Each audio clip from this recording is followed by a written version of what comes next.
The number one thing that Cameron did was he emphasized working Britons. And I'll give you an example. It'll be probably controversial. A party which goes into places like Ferguson and Baltimore and says, you know, it is the working African-American who was hurt by the riot. It is the working small business African-American and Latino-American and Asian-American who was hurt by the riot. Somebody ought to stand up for the people who are trying to create a decent future. That party is going to start a debate that's really important for this country between those who want to work and those who want to disrupt and destroy. And I think that's a very important debate for the next year. All right, folks, joining us now is Ian Tuttle, William F. Buckley Fellow at National Review, member of the National Review Editorial Board. Ian, welcome. Interesting what Newt Gingrich said, how Republicans can learn from the Tories. Do you think the message will get through?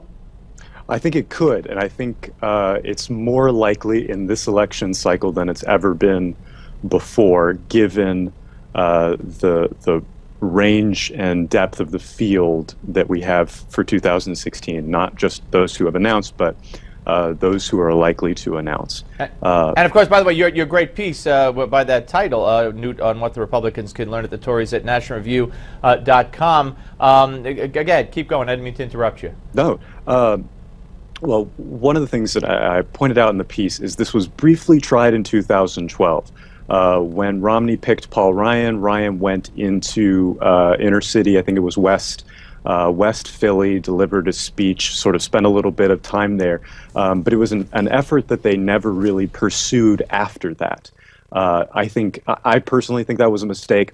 And I think that Republicans, though, are really well suited to pursue it this go-round. So let me give you an example. Yeah, you've got Marco Rubio in the race. One of the things, this is not an endorsement. I haven't made up my mind about any candidate, but as an example, one of the things you constantly hear about Rubio's speeches is in the backs of hotel rooms where he's speaking, this sort of thing.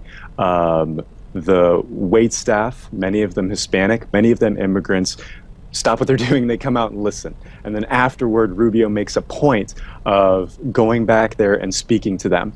What he's saying, the way that he's delivering the message is resonating with a group of Americans that frequently have been sort of left out of the Republican electoral target. Now, is it easier for him to do it than it was for a Paul Ryan, who started and stopped, sure, and a white candidate?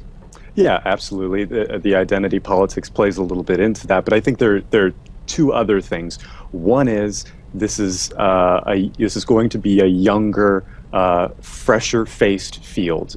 With the exception of Jeb Bush and Rick Perry and a couple other names that we know. This isn't your granddad's GOP field. Right. So that's one thing. The second thing is it's extraordinarily timely, and Newt pointed this out. You look at Baltimore.